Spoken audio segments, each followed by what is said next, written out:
不知豪情争不过离散。卸下铠甲锦衣穿，黄黄灯影人独叹。壮志终究吞不下这孤单，愿用一生的肝胆，撑一把纸伞，为你挡风雨和忧烦。在红尘湖畔，当蓦然回首，已错身千帆。我们把酒万丈黄沙的悲欢，却辜负了应有的圆满。千里一世相守，无力去归还，只能留给来世再了断。我们把酒万丈黄沙的悲欢，却在爱恨中步履蹒跚。任由把火迁就诗歌的不凡，却只顾多情观。你让我才无憾。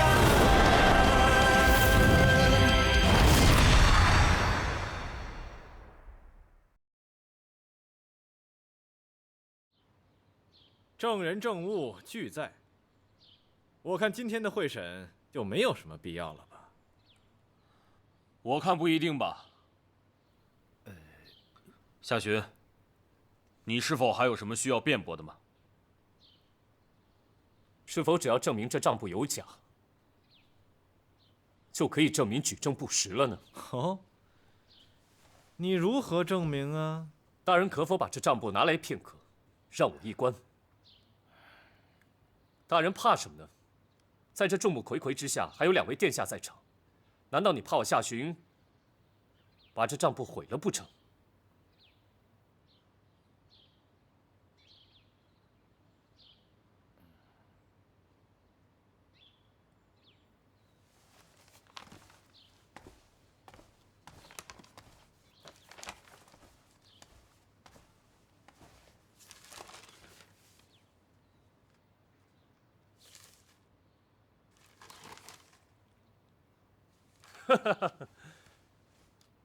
如此破绽百出的东西，也敢拿来作证？你这字迹，明显是在模仿徐虎粗犷的字体笔锋。主审大人应该让徐虎来写一行字，找专人对比一下，便可知晓。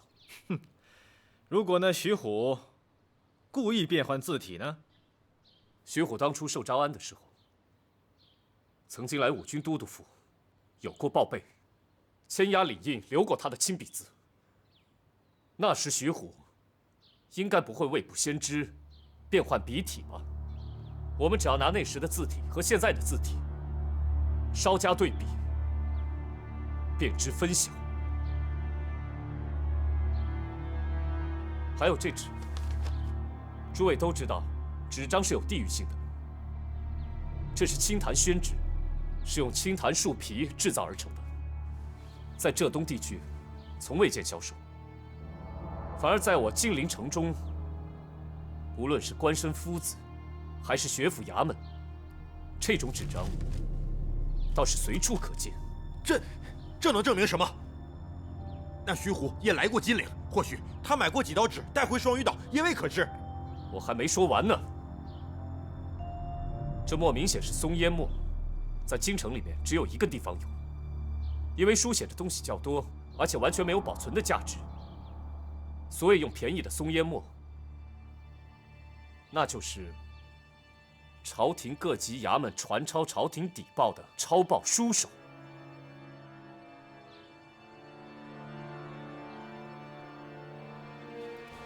当然，依着人见所言，这可能又是徐虎来京师的时候顺道买回去的，不能够作为一个确凿的证据。不过，大人们可以看一下这个账簿记载了多长时间的内容，给我夏寻送礼是什么时候，中间相隔了多久，这纸张和字迹又有何变化？来，拿给我看看。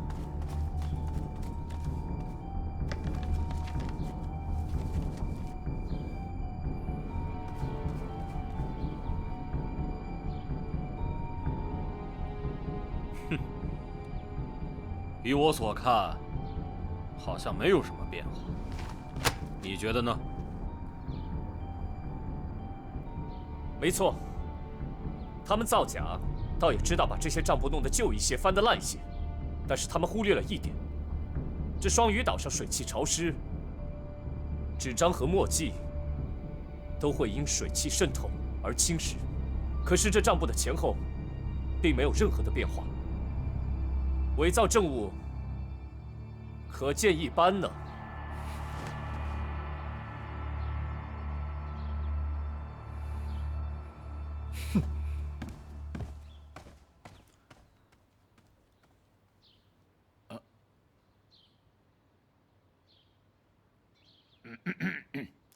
午时已到，本官提议，此案午后继续审理。悉听尊便。退堂。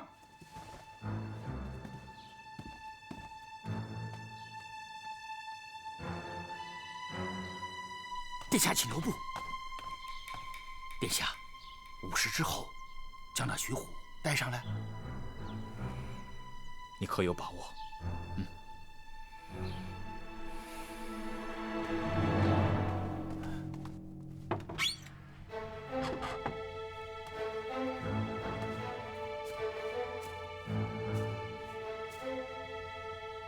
你是什么人啊？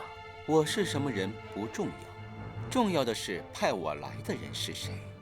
咱家奉命来，就是想确认你和辅国公的关系。如果你所言不假，自然会放你出去。请你告诉我，你与辅国公是因何结交？他又是如何远赴重洋找上你家的？这位大人，你究竟要问些什么呀？我换个说法好了。辅国公与你家商船方便，作为代价，可否曾委托你代为寻找一个人？哎，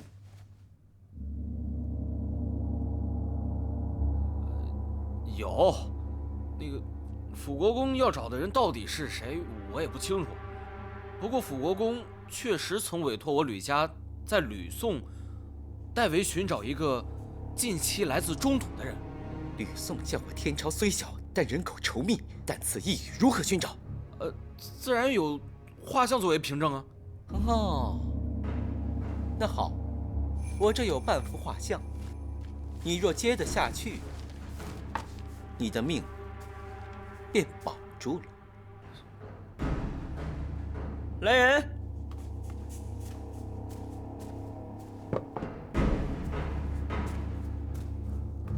画吧。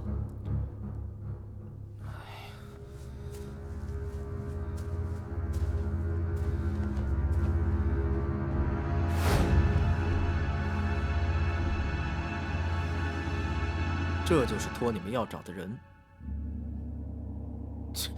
这人我根本就不认识。再说了，我爹也没……你说与辅国公相识，却拿不出半点证据，欺上瞒下，不知有何居心。现如今我给你指条明路，你若想活着出去，最好一字不漏地把我刚刚所说的话给记住，再把画中人铭记于心，否则我保证你活不过今晚。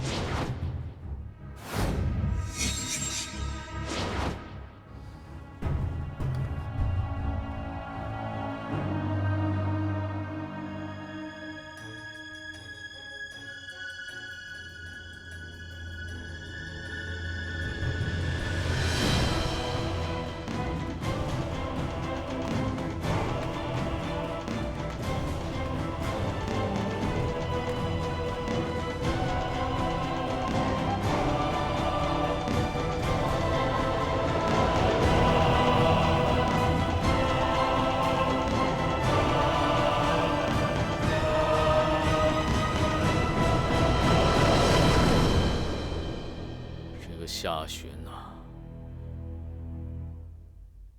竟真是为了替朕寻人，才惹出这么大的事情。其中真相不能与外人道，他又如何打赢这场官司呢？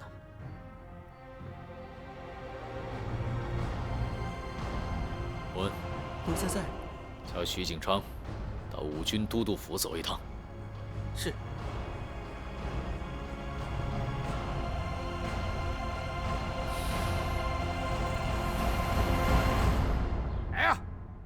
将嫌犯徐虎带上堂来。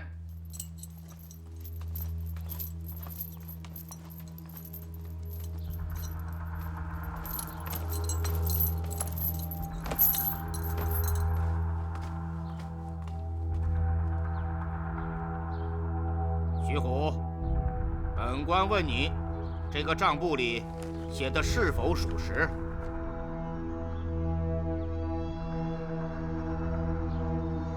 属实。勾结倭寇，贿赂辅国公，认不认罪？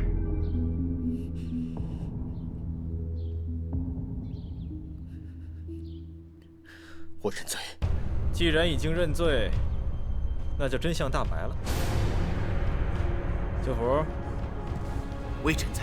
此等重罪，必须严惩不贷。微臣遵旨。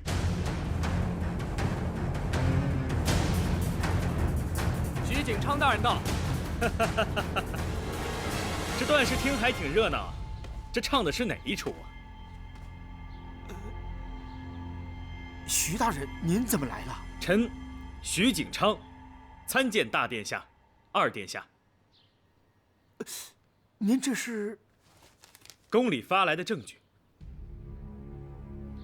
邱大人一看便知。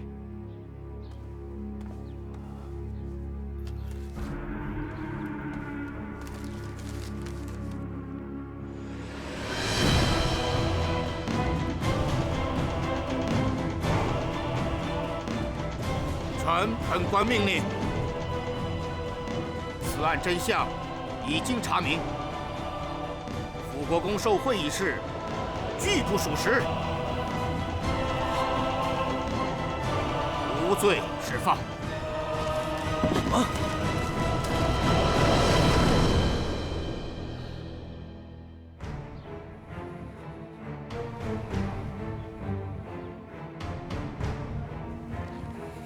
荒唐！包旭，这案件还没审理完呢，要不要我们一起跟辅国公再看看呢？你跟夏洵串通一气，分明是勾结乱党逆子，你不配当太子。你说的这些，我全当没有听见。我希望你以后出言谨慎，免得被人笑话。你。接下来，徐虎，你由本国公来亲自问你。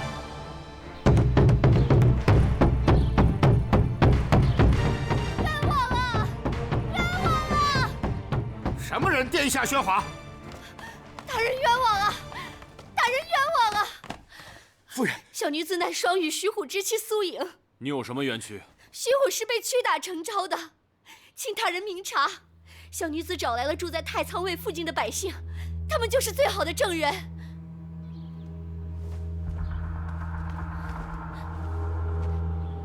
老朽是太仓山下的百姓，就在太仓卫军营的山坡上住着。27日半夜，我看到太仓卫倾巢出动，大批战舰驶离大海，直去那里。我当时听到关海卫水寨大营里杀声震天啊！那一天就是27日。双鱼岛通倭一案疑窦重重，我认为之前的证据明显不足了。依本官看来，应将相关人等全部收监，先将审理情况上报皇上，再行调查。你有什么可调查的？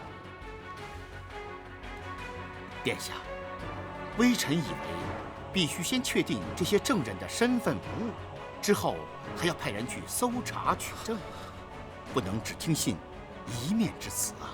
好，依我看，苏颖为了拯救夫君，寻找证据，不惜跋山涉水，费尽心机，说不定他还有其他的证人，可以一举定乾坤。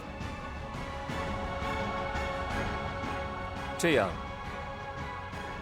咱们就无需让皇上久等。没错，我还有证据。哦，呈上来看看。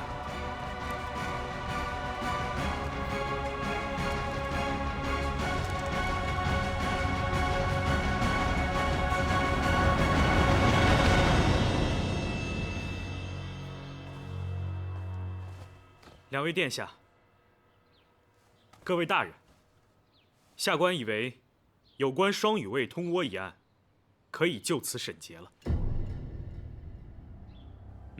继续。下官以为，双羽卫将士当判无罪。除此之外，至于其他事情，就不是此堂有权处置的了。还请二位殿下和郑公公回禀皇上，请皇上决断。什么证据？拿来我看看。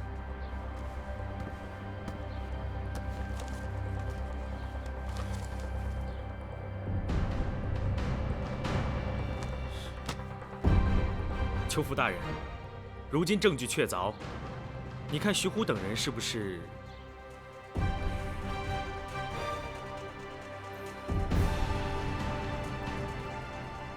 本官宣判，徐虎等人无罪释放。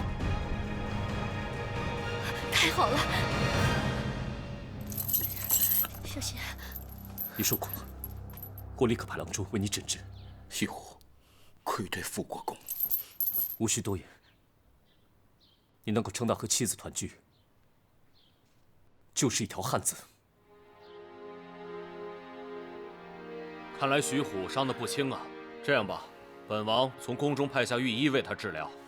多谢殿下。二殿下，东边的花鸟市场有一些贩卖兔子的小商小贩，我买几只，赠与殿下可否？你什么意思？殿下可以回去好好的研究研究兔子的生存手段。狡兔三窟嘛。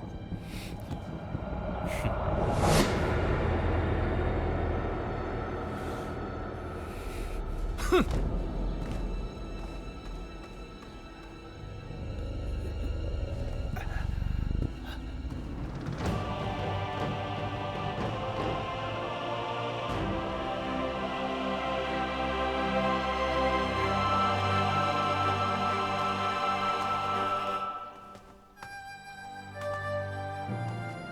这一次，我们一定要抢占时机，这样我们才能压住老二那边的势力。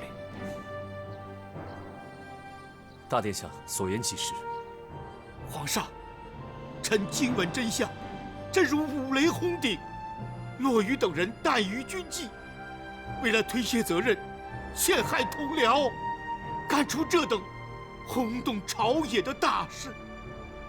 臣御下不言，竟然被他蒙蔽，先酿千古奇冤。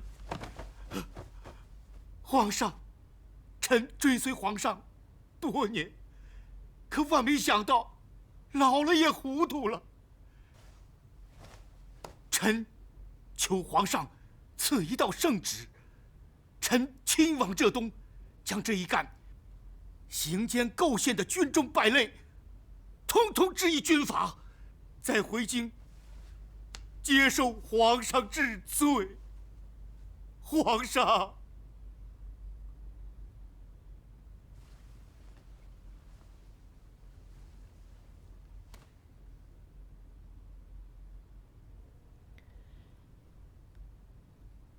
骆羽等人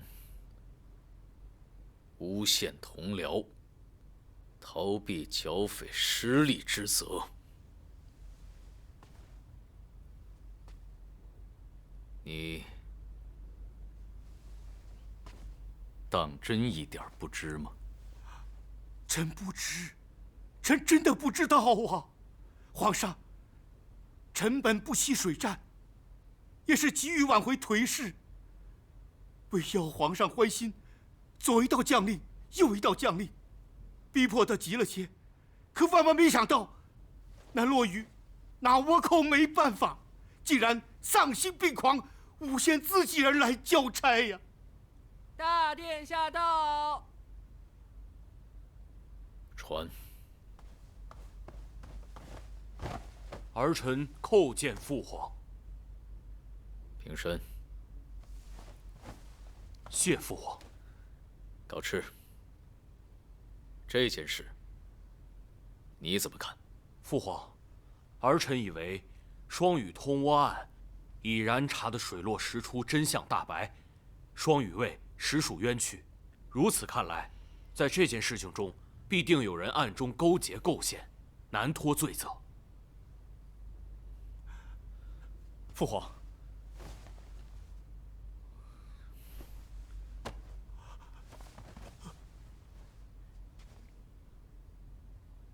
邱福，你先退下吧。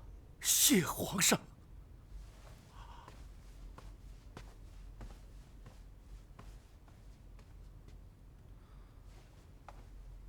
父皇，儿臣觉得此事应该彻查。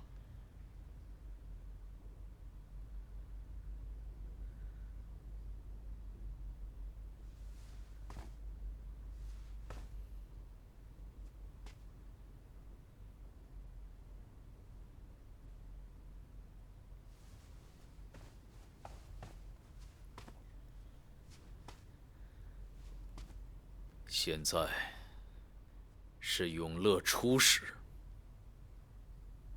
属于朕的年代才刚刚开始。天下得由健稳的旧臣们替朕治理着，得由靖难的武臣们替朕守着。这天下兵马虽说被朕一股脑的收了，但要镇得住他们，还得靠朕的嫡系。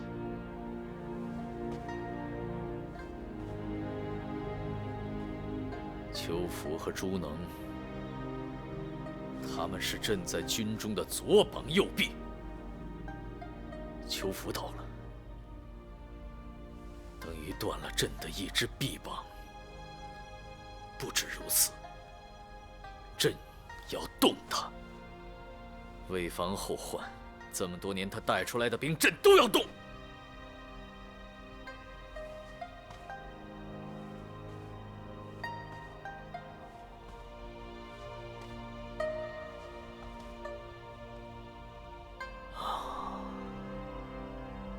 但朕立足方稳呐，岂能大动干戈？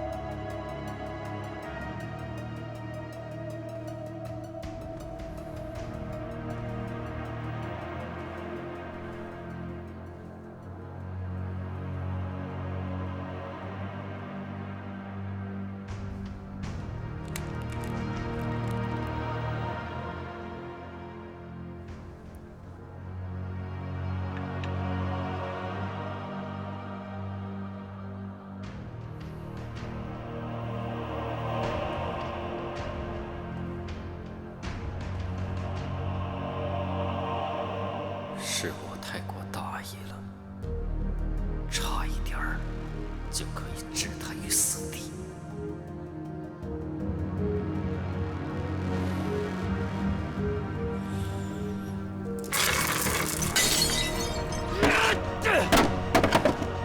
这个夏雪，好大的狗胆！再让他作威作福下去，我看他连本王都想除掉了。来人！殿下，去把他给我解决掉！我不想看到他活到明天。是。老爷回来了。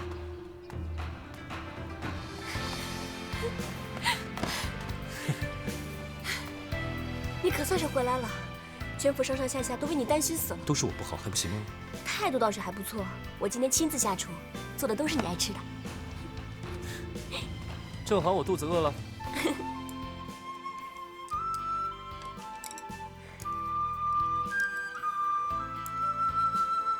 怎么样，我的手艺没有退步吧？还真说不上来。说不上来是什么意思啊？我这几日每日在牢里面吃糠咽菜，怎么觉得吃起来每一个都是珍馐美味啊？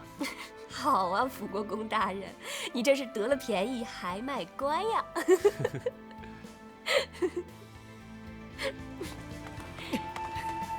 夏老弟，哎，夏老弟，你们两个怎么谢谢才来啊？这菜都快凉了。哇，哎，谢谢。刚才我在门口碰见了小郡主。小郡主怎么来了？小郡主也为了我的事费了不少心思，我请她过来吃个家常便饭。家常便饭，这可是我特意为你做的菜。夏雪，郡主，夏寻让你费心了。让我好好看看你，你都瘦了。郡主对辅国公真是关怀备至啊！纪刚是我叫来的，你们不是结拜兄弟吗？二位请坐吧。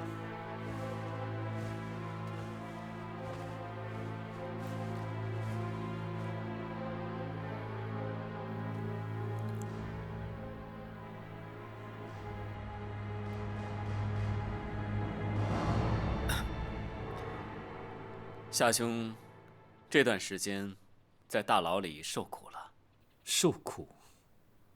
哼，我这条小命能够安然留下来，已经算是万幸了。季老弟，你这锦衣卫可实在是训练有素啊。哎，你拿季大哥撒什么气啊？你不在府中的时候，季大哥对我们府上一直是照料有加。我看是为了照料辅国公府中的人吧。纪刚兄弟，你曾几何时是一介书生，一身正气，可是如今，怎么会变得如此的虚伪不堪？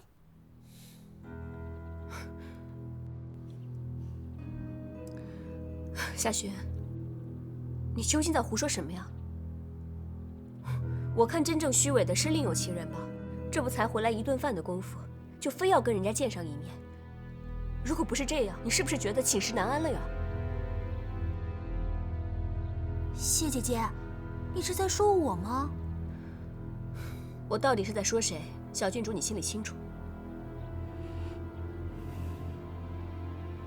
好了好了好了，今天我们吃团圆饭，怎么话越说越离谱了呢？来，快吃快吃，今晚我们不醉不归。夏老弟，今晚我就住这儿了啊。好，那我马上叫人给你准备房间。好。这团圆饭呢，本来应该是跟自家人一起吃的，可是，今天这一顿到底算什么？谢谢。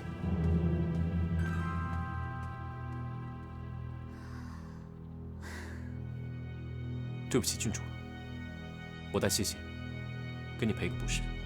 谢姐姐之前让我带她进宫，向我姐姐求情，我还被我姐夫骂了一顿呢。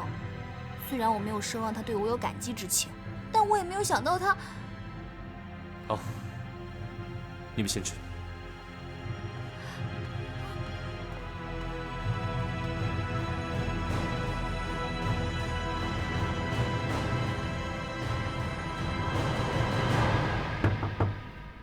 谢谢。怎么把门锁上了？我的门上了锁，又有什么关系啊？小郡主的门可是随时向你敞开着呢。我知道小郡主之前很过分，但她为了救我，多番向皇上皇后求情。郡主的身份是何等尊贵啊！她的话就连皇上皇后都会听。可我算什么呀？再为你担心，也只能待在这辅国公府里面手足无措。谢谢。我觉得困了，今日你去客房睡吧。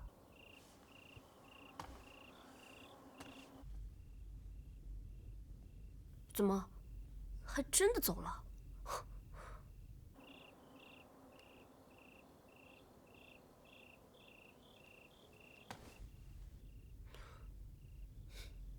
谅你也不敢走。切！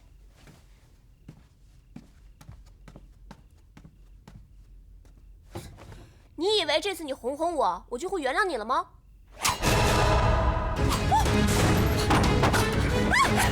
哎呦，刺客！来人呐！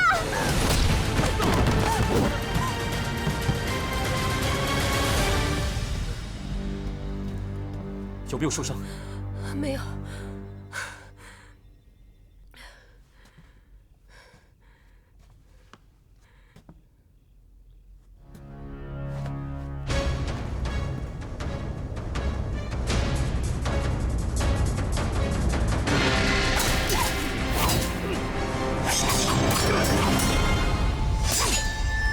大皇子，行动失败了。废物！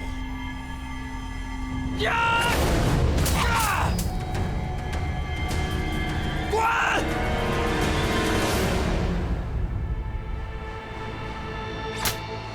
停，够了。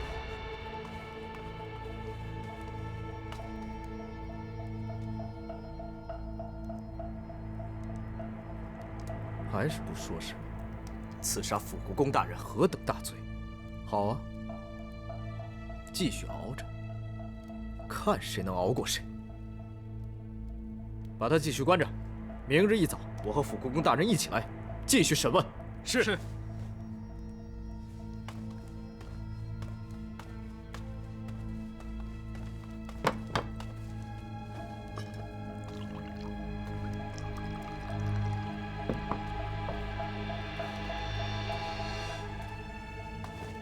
季大人，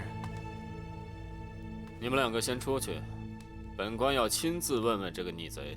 这个逆贼差点要了辅国公的命，所以本官今天无论如何都要问出个究竟，明白吗？好，明白。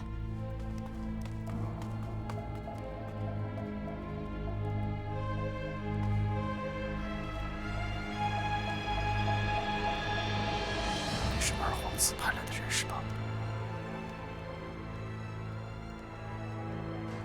是二殿下派大人来的。我只是奉命行事，快救我出去！我一定亲自向二殿下谢罪。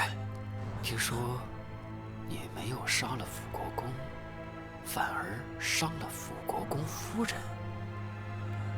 是，只怪属下办事不力，没想到辅国公竟然不在屋内，还没能杀了辅国公夫人。是吗？你竟然敢杀了辅国公夫人！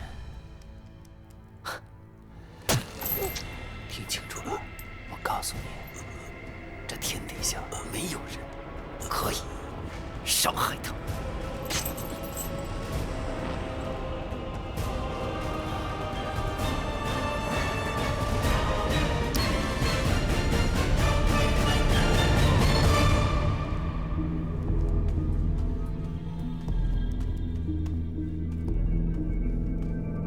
来人！季大人，犯人自尽了，快去看一下。啊！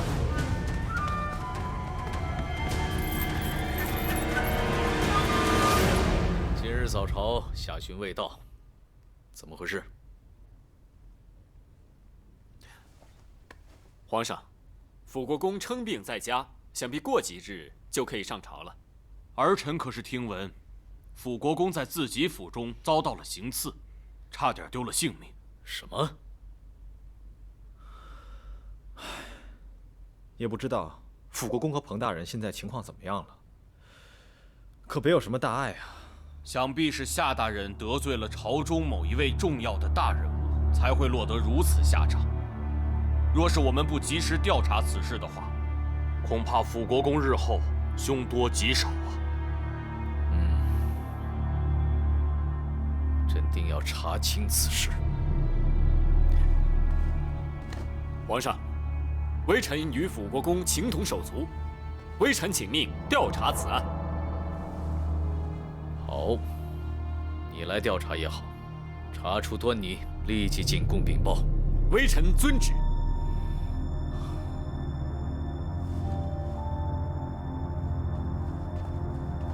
你现在就派人下去，可千万别再出什么岔子。是，殿下。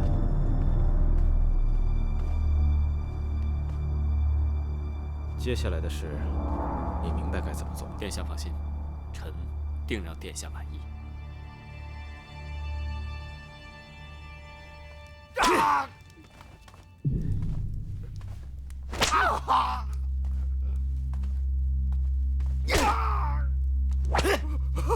大人，我天，我天！快切！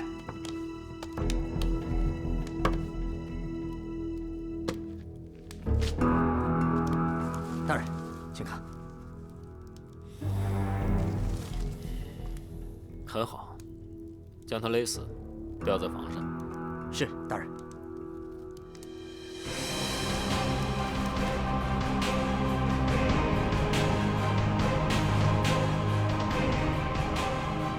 启禀皇上，微臣已经查出此事的始作俑者，是见闻旧臣的一个家仆。他一心向魏主报仇，所以才下此狠手。皇上，请看。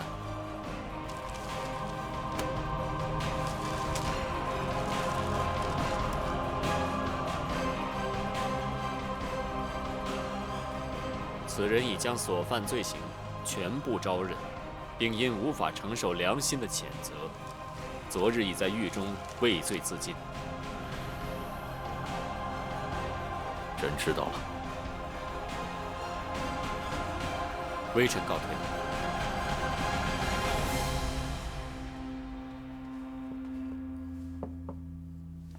纪刚，本王敬你一杯。多谢殿下。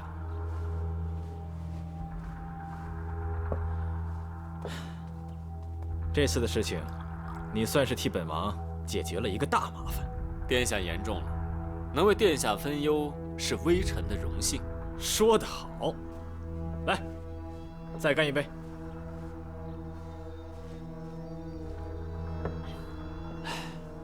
这次你立了大功，想要什么奖赏，尽管开口，本王绝对不会亏待你。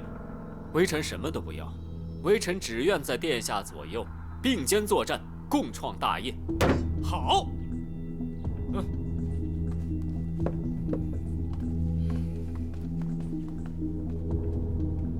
纪刚，本王跟你说句心里话。从那天你在宫中主动向父皇请缨，调查此案的那一刻开始，你就已经成为本王的心腹了。多谢殿下信任，日后定将尽心尽力，肝脑涂地，死而后已。说得好。干！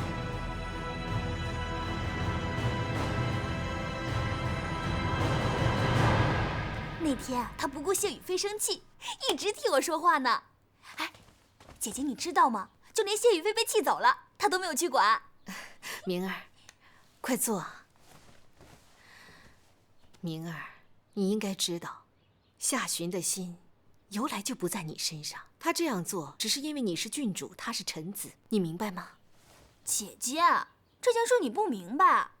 那天谢雨菲她发了很大的脾气，可是夏寻都没有去管她。姐姐，你相信我，我肯定她心里一定有我。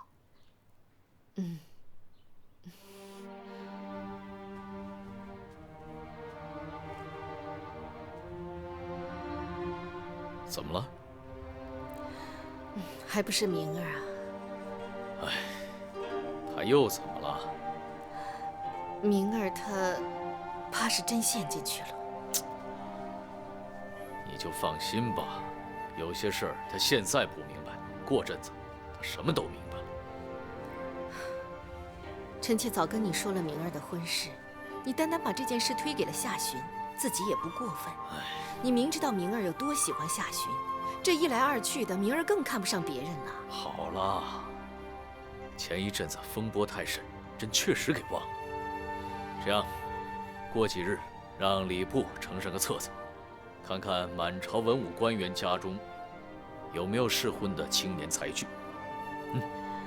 那让高赤、高旭也帮他小姨母挑挑。所以你就放心吧，朕是不会让明儿受半点委屈的。大人这边请。大人，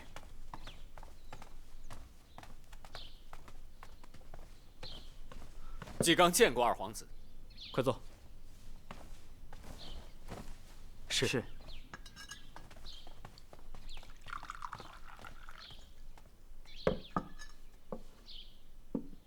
我姨母选婿的事情，你应该听说了吧？是。我大哥先后推荐了2个跟他关系不错的官宦子弟，你觉得我应该怎么做？纪刚不敢妄自猜测，还请殿下明示。我姨母对我还算不错，我不希望她嫁错了人，耽误了终身。我也同样不希望她所嫁的人是我大哥那边的人。你明白应该怎么做了吧？纪刚明白，纪刚这就去安排。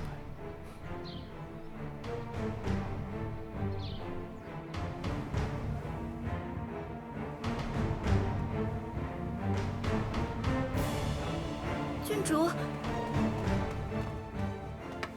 慌慌张张的，像什么样子？奴婢知错，奴婢有要事要禀告郡主。你们先退下吧。是。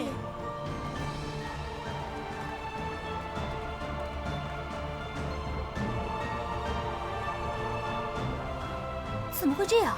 听说皇后娘娘勃然大怒，还将大皇子斥责了一番，说他识人不明，差点害了郡主。高赤交友一向慎而又慎，怎么会接二连三的出问题呢？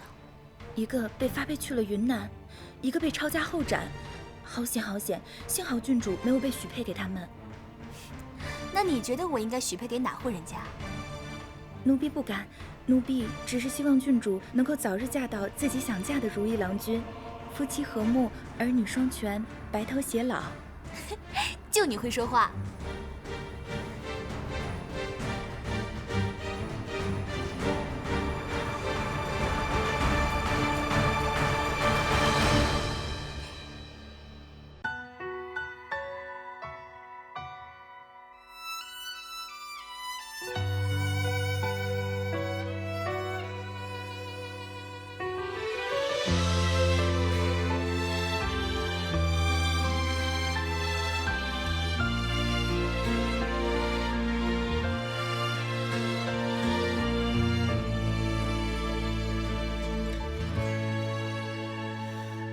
灯烛两夜，宫阙月挂霜，烛影摇红寥寥星光。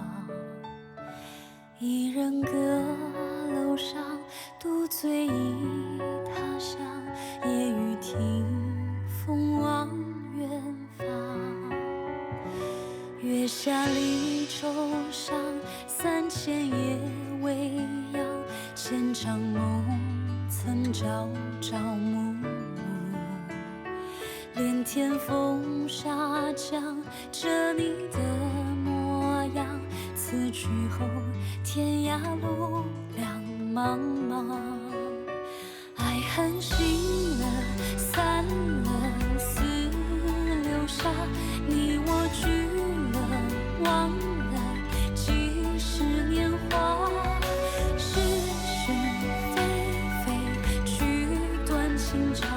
天各一方，难相忘。谁知女儿痴，谁知女儿泪，谁知女儿心为了谁？谁知女儿情，谁知女儿悲？红颜一梦，今世为谁醉？倾尽一生。